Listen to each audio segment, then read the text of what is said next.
Et donc on va essayer de comprendre comment le système existant fonctionne, quelles sont ses qualités, s'il en a, ses défauts, et comment ça peut être un élément déterminant pour produire la société que nous constatons dans la réalité. Donc on peut peut-être commencer en se posant une question, en fait. Parce qu'il y a quand même une question essentielle, c'est qu'est-ce que c'est que la monnaie? De quoi on parle quand on dit qui fait la monnaie, d'où vient la monnaie? De quoi on parle? À votre avis, de quoi on parle? L'échange. Quand je dis le mot la monnaie, ça désigne quelle chose? La valeur de l'échange.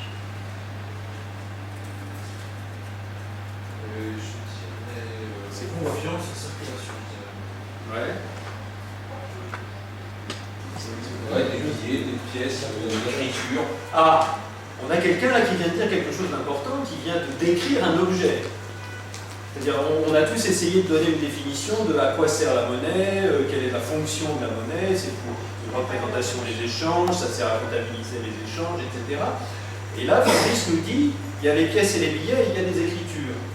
Alors, c'est intéressant de voir la définition de la monnaie de ce point de vue-là, parce qu'effectivement, on peut dire qu'il y a plusieurs sortes de monnaies, c'est-à-dire toutes les monnaies, on peut dire, tout le monde a raison, servent à mesurer les échanges, ou en tout cas à tenir un petit peu la comptabilité mutuelle, la représentation comptable des biens réels qui s'échangent, des services réels qui s'échangent.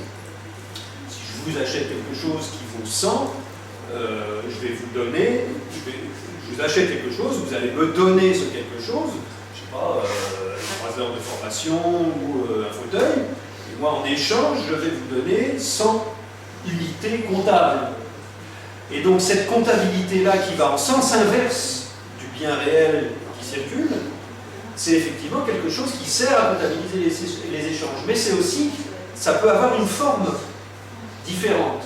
Et donc, Fabrice vient de dire, il y a les pièces et les billets ou les écritures. Et c'est vrai que ce sont les deux formes principales de monnaie. Et on peut dire en ce sens qu'il y a deux formes principales de monnaie, effectivement. Les pièces et les billets qui permettent d'avoir dans la poche l'équivalent comptable de ce que j'ai reçu, et les écritures qui permettent d'avoir sur un bout de papier ou sur un compte ou sur un ordinateur l'équivalent comptable de ce que vous m'avez vendu. C'est même l'origine de l'écriture. Il paraît. Donc, on peut parler de l'histoire de la monnaie et de l'écriture si vous voulez, c'est très intéressant. Alors, à ce point de vue-là, on peut se poser la question d'abord pour essayer de définir la monnaie et pourquoi c'est important de savoir pourquoi la monnaie est importante. On peut essayer de se dire quelle est la proportion, par exemple, parce que c'est vrai qu'il y a les deux sortes de monnaie principales, c'est les pièces et les billets, et les écritures, et qui s'appelle d'ailleurs la monnaie scripturale. C'est la monnaie qu'on écrit, c'est la monnaie qui est sur les comptes bancaires, qui change, les chiffres qui changent d'un compte à l'autre. Donc quelle est la proportion, si certains le savent, entre, pour les transactions, je dirais, sur une journée en France, je ne sais pas combien, il y a de centaines de millions qui changent de main en France sur une journée, mais sur le total des transactions, disons, quelle est la proportion qui est effectuée avec des pièces et des billets par rapport à la proportion qui est effectuée par des écritures sur des comptes bancaires. Sachant que les écritures sur les comptes bancaires, ça regroupe les prélèvements automatiques, les virements, les salaires qui rentrent, les dépenses de la plupart des entreprises par virement ou par chèque, tous nos paiements par carte de crédit, quoi d'autre, les échanges boursiers par ordinateur. Donc voilà, en proportion, sur le total de transactions, quelle est la proportion de pièces et billets, quelle est la proportion de changement d'écriture? La pièce et billets, c'est infime. À peu près 20%. C'est rien. 20%? Ah non, 1%? même pas. Même pas 1%? Ouais. Donc là, cette proportion-là, elle est à combien à votre avis? C'est pas mal 1% parce qu'effectivement, à notre échelle à tous, je pense que quelqu'un qui a peut-être une centaine d'euros sur son compte en banque, il doit avoir 1 ou 2 euros dans la poche, quoi, c'est ça. Quelqu'un qui a 1000 euros, il a peut-être 10 euros. Quelqu'un qui a 10 000 euros, il a peut-être une centaine d'euros dans la poche. C'est amusant. Parce que psychologiquement, on a peut-être 1% dans les poches de ce qu'on possède, je sais pas. Bon, en réalité, ça change un peu. selon les pays, selon les saisons, c'est jamais tout à fait pareil. Ça dépend, voilà, il y a des saisons où on retire plus de cash que d'autres. Il y a une tendance en ce moment, dans certains pays, il y a plus de cash, moins de cash, etc. En gros, en Angleterre, par exemple, c'est 3% de pièces et billets, 97% de monnaie scripturale. En France, ça oscille entre 5 et 10% de pièces et billets à peu près. Et puis voilà, en gros, c'est ça. On peut dire, sans risque de se tromper, entre 5 et 10% de pièces et billets et 90%, 95% de transactions bancaires. Mais 5, voilà. Donc quand on dit, si on se pose la question de savoir qui crée la monnaie, d'où vient la monnaie, est-ce qu'on peut arriver à comprendre que s'il y a un groupe de gens ou un secteur de l'économie qui crée cette monnaie-là, qui crée la monnaie en général, on va rester vague pour l'instant, est-ce qu'on peut arriver à comprendre que ce secteur de l'économie ou ce groupe de gens possède un privilège que les autres gens n'ont pas? Est-ce que ça semble raisonnable de dire ça? Si c'est moi qui dis, comme on a vu tout à l'heure les billets verts, si c'est moi qui dis vous en avez, non vous en avez pas, vous en avez, vous en avez pas, est-ce qu'il y a une notion de privilège de la distribution de la monnaie par rapport aux gens qui n'ont pas ce privilège-là? Oui, mais en quoi ça justifie de décider qu'il y en a qui en ont et d'autres qui en ont pas? Ah mais justement, c'est ça qui est très important, c'est qui décide et selon quels critères. Parce qu'il y a deux niveaux, effectivement, vous avez tout à fait raison. Là, il y a une première question à se poser, c'est est-ce qu'il y a quelqu'un qui décide plus que les autres? Déjà ça, c'est un peu arbitraire. Et deux, s'il y a quelqu'un qui décide, comment fait-il pour décider qui en a, qui en a pas? Et là, on arrive à la confusion et à l'amalgame extraordinaire entre la monnaie et le crédit.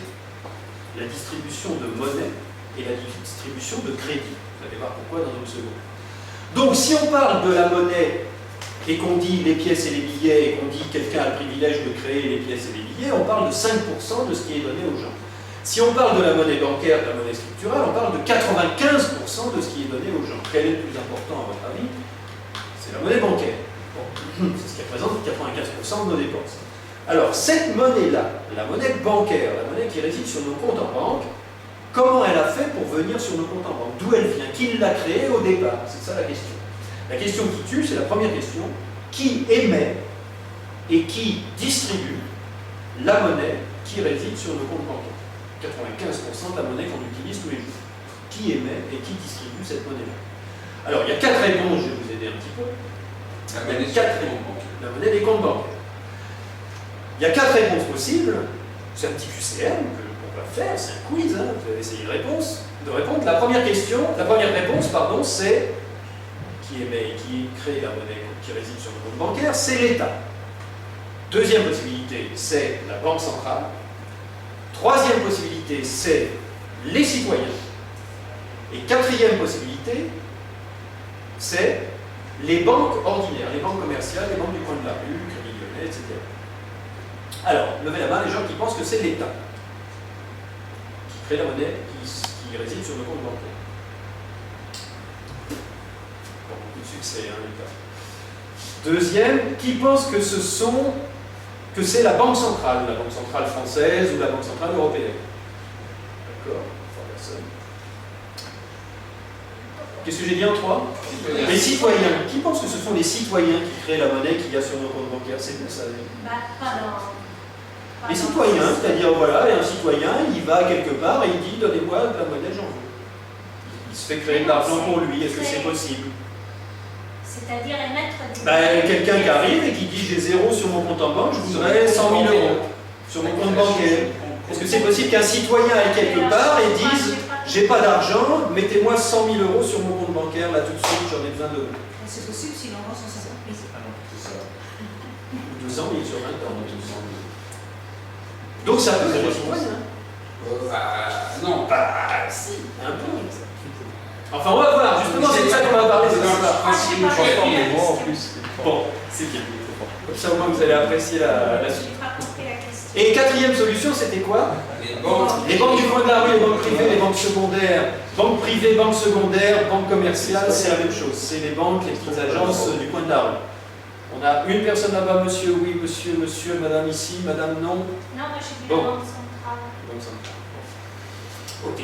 Alors pourquoi est-ce que ça, c'est une question fondamentale? Vous remarquerez quand même quelque chose, c'est que la distribution de la monnaie dans une société, c'est un élément essentiel de la démocratie. Parce que, est-ce que je vais décider, moi, en tant que président de la République, ou en tant qu'exécutif, ou en tant qu'Assemblée nationale, est-ce que je vais décider de mettre de l'argent sur l'énergie nucléaire, ou est-ce que je vais décider de mettre l'argent sur une transition écologique? Si c'est moi qui crée l'argent et qui décide où va l'argent, c'est quand même un petit peu quelque chose d'important pour l'évolution d'une société.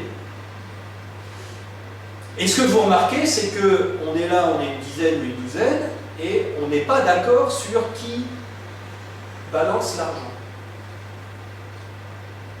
Est-ce que c'est pas quand même grave? Est-ce qu'on l'apprend à l'école?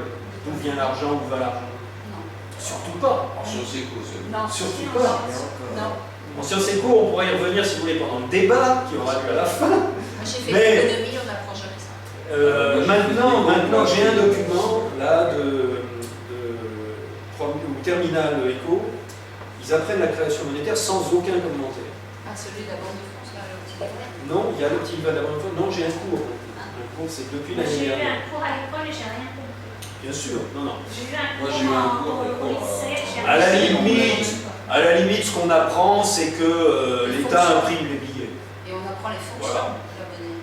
On apprend les trois fonctions de la monnaie. Voilà. Et il y a même Et une donc on pourra sortir revenir. du programme. Voilà, on pourra revenir là-dessus justement, parce que ça commence à rentrer un petit peu dans l'enseignement. Pourquoi?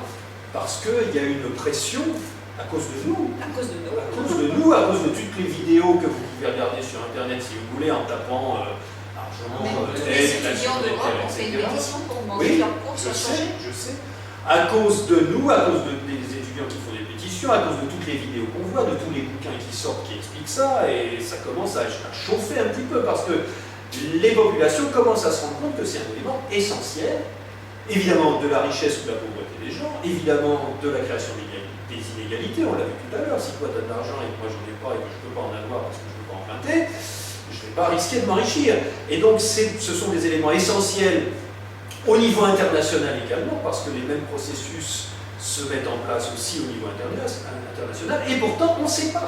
On ne sait pas, on ne nous a pas dit, ça ne fait pas partie de l'enseignement de base, de l'instruction civique de base qui n'existe même plus. Et même si on demande au ministre de l'économie, Mais il ne sait pas non plus. les Il sait pas non banquiers, plus. c'est pas mal. Moi j'ai fait une enquête l'autre jour, enfin il y a quelques temps déjà, quand les députés votaient pour une petite loi de vague séparation des activités bancaires qui n'a jamais été, qui ne voulait rien dire. Et on a interviewé avec un ami qui faisait un documentaire, La Dette, un très bon petit documentaire qui s'appelle La Dette. Vous tapez La Dette, le film, si vous voulez en entendre parler. Et donc, on a interviewé une douzaine de députés, il n'y en a pas un qui a été capable de nous expliquer d'où vient l'argent. Ils ont des idées, ils savent un peu les trucs, le crédit bancaire, tout ça, mais c'est très confus. Donc c'est pour ça qu'on est là, c'est pour ça qu'on fait des conférences, c'est pour réveiller un peu tout ça, et parce qu'on n'en est pas à aimez-vous les uns les autres, on en est à réveillez-vous et informez-vous les uns les autres.